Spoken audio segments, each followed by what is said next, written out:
the hope effect. What you carry, they catch. Hope is the belief in a confident expectation of a positive future, right? It's not hype, and it's grounded and rooted in God. That's the truth of it, absolutely the truth of it. And so we're going to talk about hope today because you know what? As a leader, you carry something, and your team, they catch what you carry. The question is what are you carrying? That's what we have to ask ourselves as leaders, but let's be honest. Life is heavy, isn't it? Work is hard. And so is all the things that we do out there. And we often think that hope is just a luxury that we can't afford. That's the truth of it. Well, know that hope is not hype. Hope is not blind optimism. It's not a motivational poster on a wall. It's not at all. It's biblical, and it's foundational. To talk and start about hope, what I want to do is I want to go back to the darkest period, one of the darkest periods in the Bible. The Israeli and the Jewish exile to Babylon. Have you heard that before, this story? Do you know about it? It's pretty simple. God told the Israelites that if they continued to disobey him, that they would receive consequences for that. They worshiped idols. They forgot about God. They abandoned him. And he said, if you continue doing these things, I'm going to move you out for 70 years.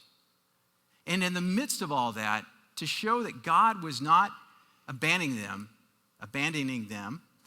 but he was going to stay with them, he gave this promise. He wrote this. It says this in Isaiah 40:31. This is our grounding and our rooting and our anchoring scripture today. It says in Isaiah 40:31, those who hope in the Lord will renew their strength. They will soar on wings like eagles. They will run and not grow weary. They will walk and not be faint. Here's the truth of it. The Israelites, they had lost everything. They had lost their land. They had lost their temple, and they had lost their identity. But know that this scripture that was written 100 years before the exile. So not only was it written before the exile, it was written for the exile. It was for them to keep their eyes off of the circumstances and put their eyes on God. And that's the important thing that what we want to talk about today is that hope, we have a source of the hope. It's an objective hope. And the question is, who do we have our hope in? Not necessarily the circumstances that we are focused on. How many of you have ever had a Red Ryder BB gun moment in your life? Something you'd hoped for so much when you were a kid that it hurt. Anybody out there? Boy, I did. As a matter of fact, I'm going to share 10 quick stories with you about things that I hoped for about when I was a kid. I'll share the first 5 now, and then if we have time, we'll wrap up with them at the end. Does that sound good? All right, let's have some fun with this. So I grew up in Colorado. That's the first picture on the slide up there. And I always hope for snow days. Does anybody ever had a snow day before when you were a kid? You were hoping for it? Well, it rarely came true in Colorado because we had to have 3 feet of snow for a snow day. It rarely ever happened. Rarely ever happened. Now, the irony is I live in the state of Georgia, and you mention snow, and they call a snow day, right? It's the way it goes in the Southeast. Number 2, on that list of things that I hoped for, some came true, some didn't. Boy, this one came true. Believe it or not, when I was a young kid, I'd go through Foothills Fashion Mall in Fort Collins, Colorado. And I would hope that I would find money just laying on the floor. Crazy thing, right? Hoping that money grew on trees. Well, funny enough, I'm walking down the mall, and I come across a $20 bill. I pick it up, look around, there's nobody there. Nobody claims it. I go to the arcade, I buy a pretzel and cash in for quarters, and I play a bunch of Pac-Man. I do that all the time. Here's the irony, and the funny thing, lightning struck twice. A year later, I was walking in the same mall, found another $20 bill, did the exact same thing, went to the arcade, bought an even bigger pretzel, and obviously demonstrating that I was just a financial visionary at the time, wasn't I? So much so. How many have heard of Sadie Hawkins before? You know what Sadie Hawkins is? It was the dance where the girls would ask the guys to go. I don't know if you ever had that in your high school or whatever, but I did. All the way from ninth grade to my senior year, we had that dance. And I'm sad to report to you that I sat at home every night of Sadie Hawkins. I never got asked by a young lady for me to go. There's a lot of reasons for that. Wasn't that cool, but it was one of those nights that my mom would just hand me the bag of Doritos and know that I was sitting there by myself and wasn't asking what the plans were, so I would sit there sad. Or how many of you have a team that you follow right now or have followed for years? All of you do, right? Somebody does. The Denver Broncos. I grew up with the Denver Broncos. John Elway was one of my childhood heroes. And funny enough, when I was young, we went to 4 Super Bowls. When I was young, imagine the hope and all that. We got blown out at every one. That falls under the hoping for something, but it didn't pan out. And then the last one I'll share with you today was this. I had a crush on a young lady named Kate. She lived right down the street from me. I made all kinds of romantic gestures and overtures during high school to her, but she paid me no attention. I went to her door one time with my last chance. It was the last chance effort my senior year to express my genuine love for her. I go to the door, I have flowers with me, and I took a 45. You know what a 45 is? It's an old song that you were on that you just have the one song in there. And it was REO Speedwagon's I Can't Fight This Feeling Anymore. Yeah, something I hope for. So I give her this, and I'm all excited and thinking, oh, I'm going to make a big impression. This is it, baby. Guess who comes in and stands next to her at the door? Her boyfriend. He's the high school quarterback and had his jersey on. Showed up. Things I hoped for that didn't happen for me. Despair is something that doesn't necessarily sneak up on you. It grows over time. But the good news is that hope grows as well. And one of the greatest depictions as I was preparing for this presentation was to put a picture up like this. If you look on the left-hand side, you can see a tree. It's still standing, but it's cold. There are no leaves. You can imagine, you've seen a cold tree before, right, in the middle of winter. It's in despair a little bit. It's gray. But on the right-hand side, you can see the tree that has the leaves on it, the blue sky. It's rooted, it's growing, it's flourishing. That's a picture of hope, the contrast on it. And the question for you is, which one are you feeding? Are you feeding despair or are you feeding hope? Despair feels abandoned. Hope knows God is present. Despair focuses on what's lost.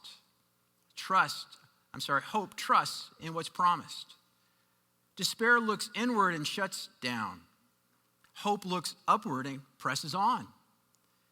Despair asks, what's the point? Hope asks, what's the next step? Despair is isolated and silent. Hope is anchored and willing to speak. Despair is emotion-driven. Hope is faith-driven.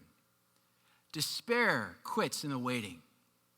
Hope moves with expectation. But here's the truth in all of this. Hope and despair, there's 2 trees. It's true in all of us. We have both. And it always goes back to, what are you feeding? Are you feeding faith or fear? Truth or lies? Hope or despair? Whatever you feed grows. There's two quotes that I find very interesting. First one's this: circumstances are those nasty things we see when we take our eyes off of God.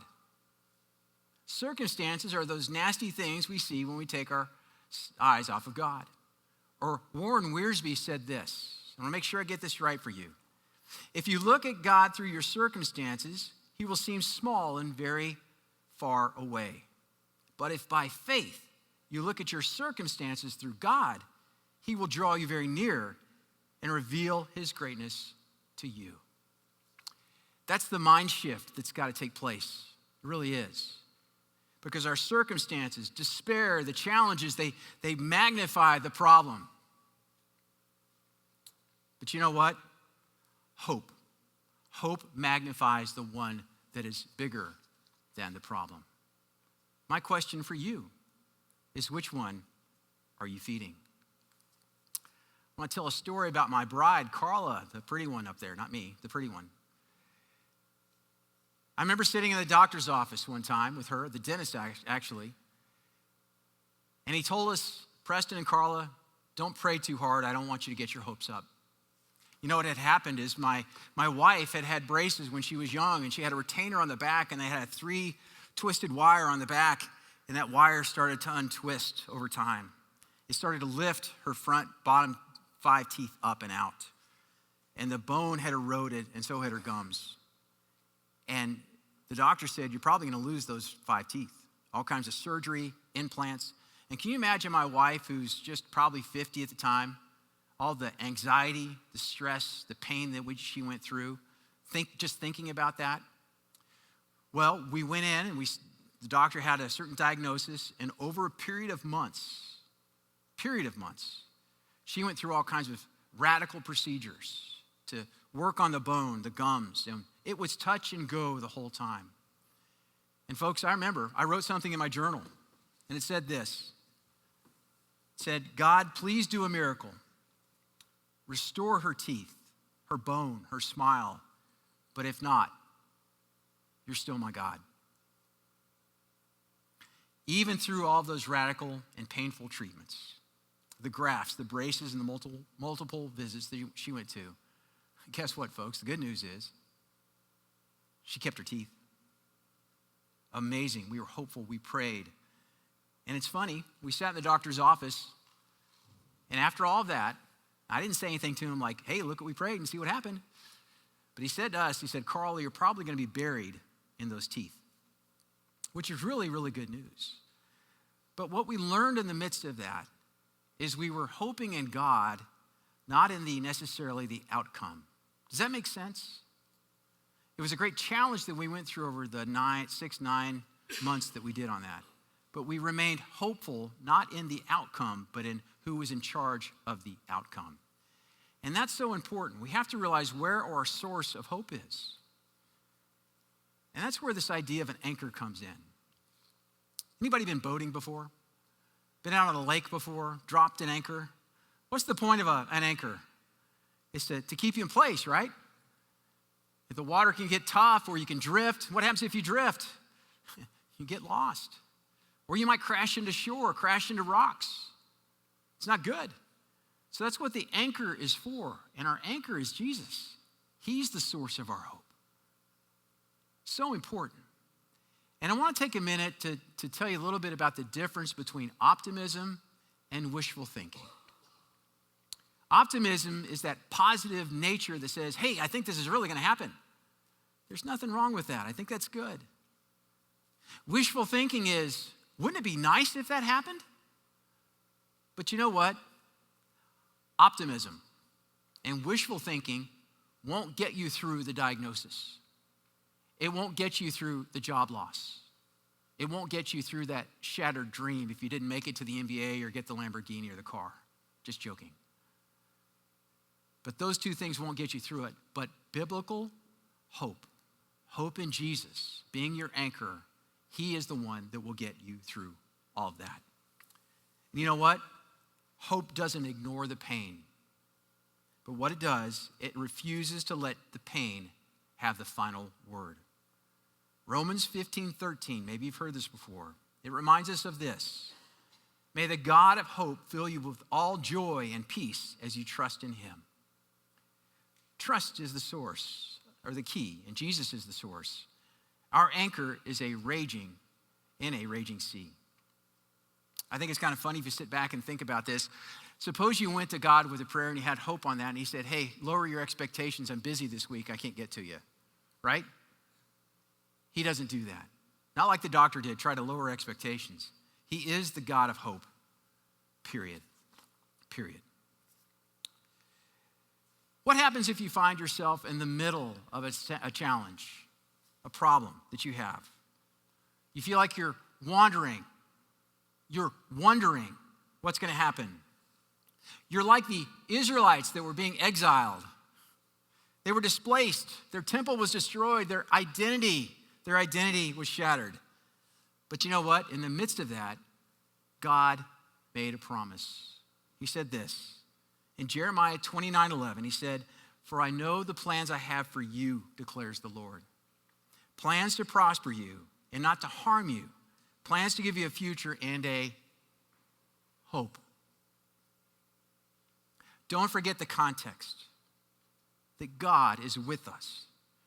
The promise in that verse in Jeremiah 29:11 was made during the exile, and it was tied to a promise that they would return in 70 years. And that's a long time to wait, isn't it? But I tell you what, folks, it's about perspective. You were just zoomed in, but if you'll zoom out, instead of looking at all the challenges that are right around you, your circumstances, the roadblocks, the dead ends that you run into, zoom out and see it from God's perspective and know that he's not done with you. Interesting, God is the only one that can turn an exile of 70 years into a promise. And Isaiah 40:31 wasn't just a pep talk. It was for people who had lost hope. God said, if you hope in me, I'll carry you. So hope isn't about where you are, but it's about trusting in the one who is guiding you. So we come to what I would consider one of the more important parts of today's discussion, is how is hope formed in you? How is hope formed in you? F-O-R-M. It's number 4 if you're looking for it on the sheet right there. Well, know first, number 1, that God works in you as the source of hope to form the hope in you. So what does F stand for? F stands for faith. Faith-filled foundation. And why? Well, in Romans 5:1-5, it says this. Therefore, since we have been justified by faith, we have peace with God through our Lord Jesus Christ. And through him, we've also obtained access by faith into this grace in which we stand. And we rejoice in hope of the God of glory. Not only that, but we rejoice in our sufferings, knowing that the sufferings produce endurance. And endurance produces character. And character produces hope. And hope does not put us to shame because God's love has been poured into our hearts through the Holy Spirit who's been given to us. That's the source of our hope. That's how hope, the beginning, the foundation of how hope is formed in us through the faith that we have in the Lord. That's F, faith. O is for overcoming. Overcoming through suffering. Hope isn't found in escaping pain. It's formed by walking through it with God. James 1:2-4 says this. Count it all joy, my brothers, when you meet various trials of all kinds, for you know that the testing of your faith produces steadfastness, and let steadfastness have the full effect, that you may be perfect and complete, lacking in nothing. Do you find it interesting in that verse that James says when, not if? Not if. Why does he say that? It's because suffering produces the endurance, and endurance shapes your character, and that births hope. Just imagine if we had tried to just do it on our own with Carla's situation. We didn't pray. We didn't lean into God during that and focused on him instead of our circumstances. We went through the pain, and God went with us on that. So that's O, overcoming by suffering. How about R? R is this. It's remembering God's faithfulness. Psalm 77:11 says, I will remember the deeds of the Lord. Yes, I will remember your wonders of old. Lamentations 3:21-23 says, but this I call to mind, and therefore I have hope. The steadfast love of the Lord never ceases. His mercies never come to an end.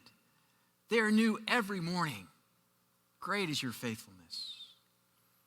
Folks, I tell people all the time, I only have to look backwards to see forwards. Hope doesn't need a forecast or predictions. All it needs is to look backwards and see what happens.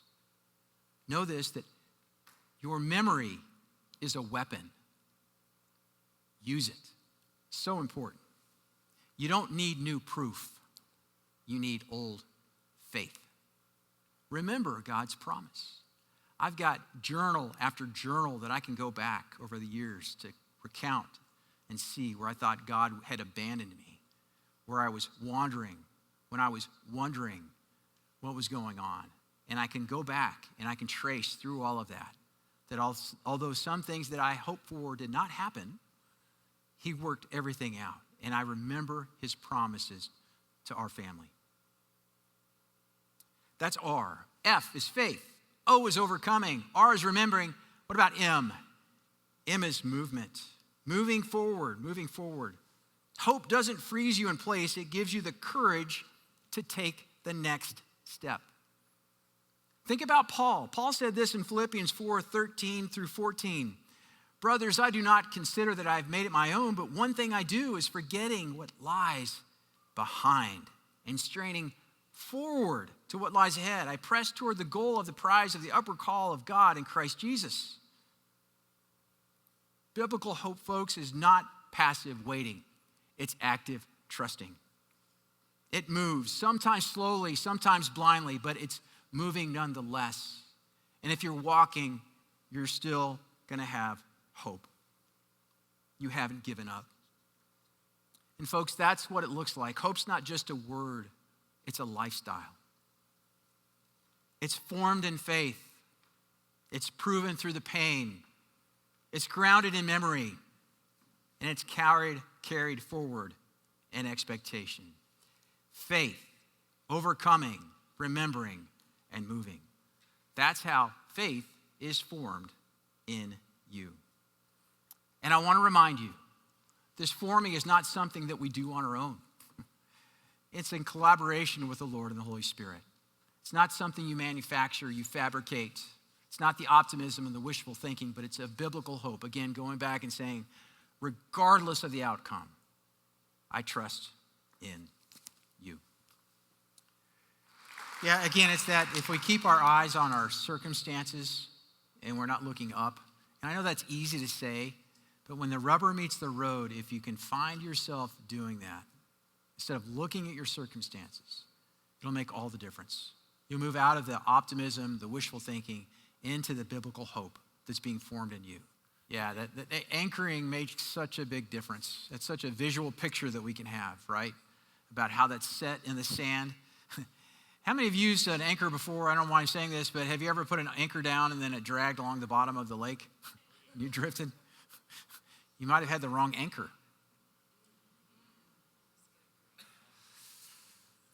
Just a thought. We have to surrender in the midst of those circumstances and giving up. Doesn't mean we're sticking our head in the sand, right? Doesn't mean that I have a blind faith, but I am constantly having to trust God that he's going to show up and be there with me and for me. He has not abandoned me, but he's taking me through something, potentially to teach me something, a trial, a test. Those are the things that he's working on through us that go through those circumstances. You know, it's funny, I didn't plan on saying this, but I have a friend who's been unemployed for 2 years. He's a CEO level executive. He's at the bottom of his rope. And he told me the other day on the phone when I was talking to him, I just called to check on him, see how he's doing. I said, or he told me, he said, you know, I'm just trying to confess all my sins to try to I think I've done something wrong. And in my quiet time, I said, Lord, I don't know if that's great theology or not. Just because you don't have a job doesn't mean you've done something wrong. You need to rest in God's hope and his grace and trust him in that. And so maybe that's an encouragement to you today. If you're in a circumstance and you think God is mad at you for some reason, maybe. I don't know your heart. I don't know the circumstance. But I would encourage you to look for his grace in all of that. Does that make sense? Is this idea of growth and that you were trusting God through a lot of that stuff? It's so important that we do just surrender and allow him to work through us. And that's where I use that phrase, you only had to look behind to see ahead. Because you can look at your growth that you've gone through and know that if you go through another circumstance, to your point, it's that, it's not necessarily a mindset, but it's a muscle. The memory that you use and how you refer back to God's promises and what he did in your life in that. So important. We've talked about faith being formed in you. And Jesus is the source of that faith and that hope. And as hope is formed in you, then it starts to flow out of you. And folks, that's one of the reasons we're here today is to talk about as leaders, how does that hope form in us and flow into the lives of other people? Do you know people at work or around you that are without hope, that are in despair right now? There's a lot of despair out there. Hope is universal, and every Everybody needs hope. Maybe you've heard the phrase, someone can go 30 days without food, 3 days without water, 3 minutes without air, but only 3 seconds without hope. Everyone around you desires hope. So much so that the Gallup organization put out a study here recently. They said that the number one thing that followers want from their leaders is not compensation, it's not charisma, it's not communication. Think of all the things. The number one thing they want is hope. They want hope. They want to know that there is a brighter day, that confident expectation that there's a brighter tomorrow, a brighter future, regardless if you're a believer or not. That's why I'm saying it's universal. People need hope. So the question becomes to you as a leader, as if you're a believer, how do you let that hope that's in you, that's formed in you, shape those around you as well? I'm going to give you 4 ways that you can do that you can take back with you when you go back to your workplaces tomorrow. Number 1, cast a clear vision. Cast a vision. People need to know where they're going. They need to see the picture of that brighter day, who you're going to be when you grow up. That vision. They need to have a shared vision as well. They need to see themselves fitting into the vision. You ever heard of everybody's favorite radio station? Do you know what that is? W-I-I-F-M. Another $10 phrase for you today. W-I-I-F-M. What's in it for me? They need to see themselves in that vision. How are they growing? How are they helping? How are they flourishing as they get there? People don't need a blueprint, but they do need direction. They don't need perfection, but they need you as a leader to be hopeful and help them make progress. Cast a clear vision. Number 2, be consistently trustworthy. Be consistently trustworthy. Trust is the foundation of all relationships. Are you trustworthy? Are you a person of integrity? The Leadership Challenge, one of my favorite leadership books, says that integrity creates trust. It's because you say and you do what you say you're going to do. Let that sink in. Integrity. People want to know what to expect from you. Be consistently trustworthy. That's how you can paint hope and establish hope in the workplace with your people. So vision, trust. Next would be encourage in the middle. I talk a lot about encouragement. If you were in my mastermind, you heard me talk about positive words of affirmation. Often, as leaders, we give really that hope, that encouragement early on before a project sets out. We set out with that vision, set out on the journey, and then in the end, if we get to it, we celebrate. But gosh, in that middle, that messy middle, we don't recognize people. We don't honor them. We don't encourage them. We don't tell them that we believe in them. What if you did that? What if you told somebody, I believe in you and what you're doing? You've got what it takes. You can do this. When it gets tough, do you have friends like that? And do you do that to the people in your sphere of influence? Are you encouraging them in the middle? If you encourage them in the middle, folks, I tell you this, they're going to be hopeful. And number 4, invest in their growth. Invest in their growth. If you'll lean in with your people, help them develop their talents, skills, and abilities to reach their potential, they will be hopeful. As they are growing, they'll see a brighter future ahead where they can use their talent, skills, and abilities. And they'll feel better about it. The better days, if you will. Lean in with them, coach them, mentor them, find a way to help them achieve their goals. Because I tell you what, I've seen it happen year after year, whether I was at Coke, Hershey, Ralston Purina, Dale Carnegie, my stuff now. Growing people grow companies. And if people are growing, your company's growing, people are going to have hope for the future. And they're going to be with you as you go through the hard times. There are 4 things, hope builders. We just covered them. Vision, painting that brighter tomorrow. Number 2, trust. comes from integrity of doing what you say you will do. The foundation of all relationships will build hope if people can trust you. I love the John Maxwell phrase from the book 21 Irrefutable Laws of Leadership. It's the law of the buy-in. They have to buy into the leader before they buy into your vision. They have to trust you. Make sense? Number 3, encourage them. We just talked about how do you encourage somebody? How do you lift them up? Believe in them. And lastly, growth. Investing in their growth and in their development. And you'll help them be hopeful about the future. I wanted to give you my last 5 stories, if you will. Is that okay? Of things that worked out or didn't work out for me when I was a kid. Again, want to play a little bit on this hope idea about how hope is shaped in our childhood. Number 1, how many of you ever been to a game of basketball in a gym or PE or whatever, and you had lined up and you had 2 captains and they picked you in the lineup? Has anybody been through that before? Some of the most awkward moments of my entire life. My senior year, I was playing basketball during PE, and I was hitting everything during the warm-ups and stuff.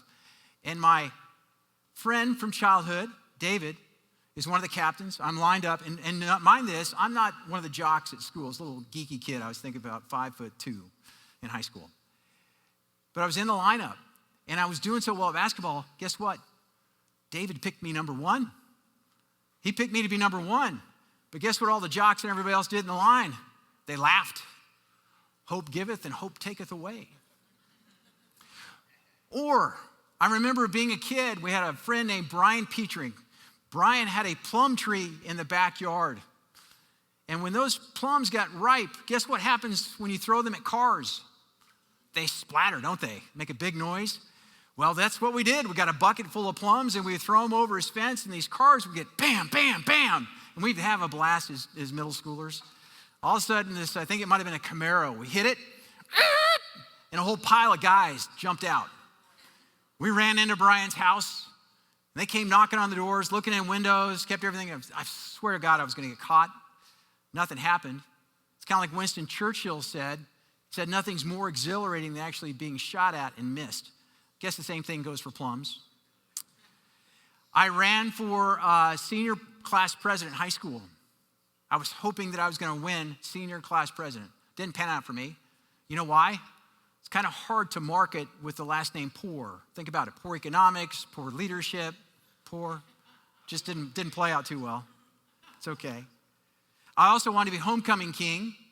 I got nominated, believe it or not. I was hoping for that my senior year.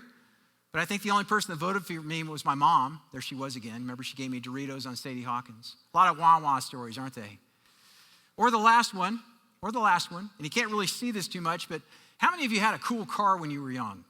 Anybody? I always wanted a cool car, but guess what I got? I got a used Ford Ranchero. Do you know what a Ranchero is? It's the cross between a station wagon and a pickup. If the station wagon and a pickup had a baby, that's what it would have. And it was blue. It was a 3 on the tree. It was a manual transmission. And to be honest with you, I thought I was cool until Sadie Hawkins came along, and I realized why I was not getting asked to Sadie Hawkins, right? But some things that I hope for. But you know what, folks? I'll tell you, those things are kind of shallow, aren't they? But when we get into the hard parts of life, we need somebody with us. We don't stay in that shallow end. We grow up. The hopes get heavier. The stakes get real. The waiting gets even longer. And sometimes we hit a wall, to be honest with you. I have. And that's where this next moment takes us. It takes us to a scene where a friend in the middle of despair encourages his friend. That scene gets me every time. Even darkness must pass. A new day will come. And when the sun shines, it will shine out the clearer. Folks, that's the essence of hope. Not that everything will turn out exactly how we want, but that God is still writing the story. That even in the hardest moments, he is present, he is faithful, and he's not finished. And like Sam in the video, Like he said, the people in those stories, the ones that stayed with us, they kept going, not because they were strong, but because they were holding on to something. And as followers of Jesus, we're not holding on to a vague idea of light at the end of the tunnel. We're holding on to the light of the world. So live with that kind of hope. Not hype, not pretending, a hope that's formed deep in you through faith, through suffering, through memory, and through movement. And then lead with it. Because hope isn't just personal, it's contagious. And this world, your team, your people, they're not looking for perfect leaders. They're looking for hopeful ones. And let's be those people. We live in a very uncertain world right now. And it's so important for us, if you're a believer, to not only have that hope formed in us, but folks, with all the despair that's out there, encourage people. Help them see that brighter future. Help them grow and build trust. And you will be a leader who leads with hope. Thanks again.